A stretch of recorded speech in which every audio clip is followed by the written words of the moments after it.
అలాగే Pushpa 2 entire world release on December 5th cinema release ఉంది. December 5th cinema రిలీజ్కి ప్రపంచంలో తెలుగు సినిమా కలెక్షన్స్ ప్రపంచంలోని ఎక్కడ కనివిని ఎరగిన కలెక్షన్ అంటే ఏ సినిమా చరిత్ర తిరగరాస్తుంది చరిత్రనే. ఎందుకంటే అది ఎందుకు హైప్ వచ్చిందో, ఆ సినిమా ఎందుకు అంత జనాల ఎంక్వైరీస్ ఉన్నాయో తెలియదు, కానీ ప్రపంచంలో మాత్రం తెలుగు సినిమా కలెక్షన్స్ అన్నీ కూడా తిరగరాస్తూ ఆ సినిమా రేట్లు ఈరోజు మొత్తం నేను సినిమా అంటే సినిమా దీనికోసం మాట్లాడట్లేదు, ఓన్లీ కలెక్షన్స్ కోసం మాట్లాడుతున్నా. 11,000 స్క్రీన్లు కాదండి, మీరు 15,000 స్క్రీన్లు ఉంటే 15,000 స్క్రీన్లు వేసినా కూడా ఈజ్ 1 వీక్ దాకా హెవీ రిటర్న్స్ వచ్చే పరిస్థితుల్లో ఉన్నాయి. ల్యాండ్ ఆర్డర్ ప్రాబ్లం, ఎందుకంటే ప్రతి ఎంక్వైరీ కూడా ఉన్న కెపాసిటీ 580,000 కెపాసిటీ అయితే దానికి 20 రెట్లు మంది జనం వెయిట్ చేస్తున్నారు, ఎందుకంటే ఈ టికెట్స్ కోసం వెయిటింగ్ ఉన్నారు. ఓకే, ఇవన్నీ ఒక ఎత్తు అయితే ఇక్కడ దీంట్లో కొంతమంది దళారులు రేట్లు విపరీతంగా పెంచి టికెట్స్ని 5,000కి 4,000కి అమ్ముతామని ఈ వాట్సాప్లో ఈ రూమర్స్ చేస్తున్నారు. దయచేసి అల్లు అర్జున్ గారు, మన ఫ్యామిలీ తర్వాత ఫ్యాన్సే మన ఫ్యామిలీ అందరికీ కూడా, ఫ్యాన్స్ అందరికీ కూడా విన్నపం చేయండి. దయచేసి బ్లాక్ మార్కెట్ లెవెల్లో కొనొద్దండి. గవర్నమెంట్ వారు ఏ రేట్ ఇచ్చారో ఆ రేటుకి మాత్రమే కొనండి. 7,000 జీతగాల నుంచి 7 లక్షల జీతగాల వరకు అల్లు అర్జున్ గారు ఫ్యాన్సే కనుక అందరూ చూడాలి.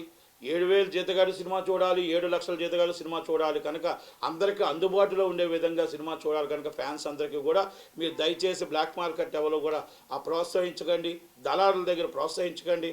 డైరెక్ట్గా గవర్నమెంట్ ఏ రేట్ ఇచ్చిందో ఆ రేటుకే టికెట్ అమ్మాలి, ఆ రేటుకే మీరు కొనమని ఒక్కసారి ఫ్యాన్స్ అందరికీ కూడా మీరు విన్నపిస్తారని నా విన్నపం అండి. అలాగే బెనిఫిట్స్ వాళ్ళకి ఈ సెల్ ఫోన్ లెవెల్ కూడా అలౌ చేయొద్దు. దయచేసి సినిమా పూర్తిగా అయిపోయిన వెంటనే మీరు బాగుందా బాగోలేదా మీరు పెట్టుకోండి, కానీ మీరు సినిమాని సెల్ ఫోన్లు అలౌ చేసి 3 గంటల సినిమాకి 300 ట్రోల్స్ చేసి సినిమా బాగుందా లేదా కాదు, మీ ఇష్టం వచ్చిన ట్రోల్స్ సినిమాని ఇబ్బంది పెట్టవద్దు. సినిమా అంటే ఎన్నో వేల మంది కష్టపడి ఎన్నో సంవత్సరాలు కష్టపడితే ఆ కష్టానికి సినిమా వస్తుంది. మీరు చూడండి, సినిమా చూసి నచ్చితే 10 మంది చెప్పండి, నచ్చకపోతే మానేయండి, కానీ ఈ ఫోన్లు తీసుకెళ్ళి ట్రోల్స్ చేయదు. ఎందుకంటే లాస్ట్ టైం మాకు దేవరా సినిమాకు అలాగే జరిగింది కనుక చాలామంది సూపర్ డూపర్ హిట్ సినిమాని కూడా చాలామంది చాలా ట్రోల్స్ చేసి ఇబ్బంది పెట్టారు. సినిమా ఇండస్ట్రీలో చాలామంది కొన్ని లక్షల కుటుంబాలు బతుకుతాయి. ఒక సినిమా రిలీజ్ అవుతుందంటే కొన్ని వేల కుటుంబాలు ఆ సినిమా మీద ఆధారపడి ఉంటాయి కనుక దయచేసి ప్రతి ఒక్కరు సినిమా ఎగ్జిబ్యూటర్లకి, ప్రొడ్యూసర్స్కి, మా డిస్ట్రిబ్యూటర్లకి, హీరో గారికి అందరికీ విన్నపం, ఆ 2 షోస్ మాత్రం ఫోన్లు అలౌ చేయకుండా దయచేసి సినిమా చూసి బాగుంటే బయటికి వచ్చి చెప్పండి తప్ప దయచేసి మీరు ఆ ఫోన్ తీసుకెళ్ళి ట్రోల్స్ చేయొద్దు అనేది నా విన్నపం. అలాంటి వాళ్ళు ఇమ్మీడియట్లీ మీరు థియేటర్ వారు అలర్ట్గా ఉండండి. కొంచెం కష్టమే అయినా కూడా అలర్ట్గా ఉండమని నేను రిక్వెస్ట్ చేస్తున్నా. అలాగే హీరో గారు కూడా దీన్ని వినిపించమని అడుగుతున్నా. అలాగే రేట్స్ ఇప్పుడే తెలంగాణ రేట్స్ వచ్చాయి, కానీ మరీ చాలామంది కొంచెం ఇబ్బంది పడుతున్నట్టే ఉంది. ఎంటర్టైన్మెంట్కి మనం లో క్లాస్ నుంచి middle class and upper class దాకా అందరికీ అందుబాటులో ఉండే విధంగా రేట్లు ఉండాలి, కానీ మీరు ఇప్పుడు దాకా హిస్టరీలో రికార్డ్ కన్వీని ఎరగని రేట్లు వచ్చాయి కనుక ఒక్కసారి ప్రొడ్యూసర్స్ కానీ గవర్నమెంట్ వారు కూడా ఆలోచిస్తే బాగుంటుందేమో. ఎందుకంటే మరీ హైప్ రేట్స్ ఉన్నాయనేసి ఇప్పుడు రేట్లు చూశాను కనుక ఒక్కసారి అది ప్రొడ్యూసర్ గారికి గవర్నమెంట్కి కూడా, ఎందుకంటే ఎంటర్టైన్మెంట్కి దూరం అయిపోతారు.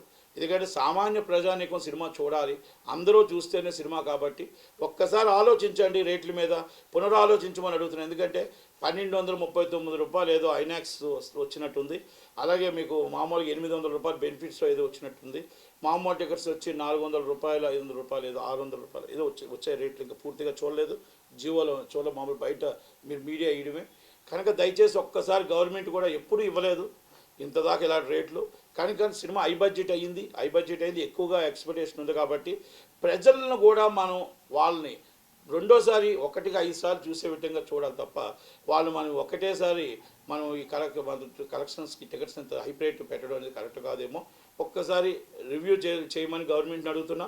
అలాగే ఒక్కసారి ప్రొడ్యూసర్స్ కూడా ఒక్కసారి ఆలోచించండి, మీకు నష్టం కాకుండా ప్రేక్షకులు దూరం కాకుండా ఎలా చేయగలుగుతారు, ఏ విధంగా చేయగలుగుతారు ఒకసారి హీరో గారు కూడా ఆలోచించి, ఎందుకంటే మన ఫ్యాన్స్ అనేది మన ప్రాణం, వాళ్ళకు అందుబాటులో ఉండే విధంగా ఒక్కసారి ఆలోచించేయమని నేను రిక్వెస్ట్ చేస్తూ thank you very much. Thank you.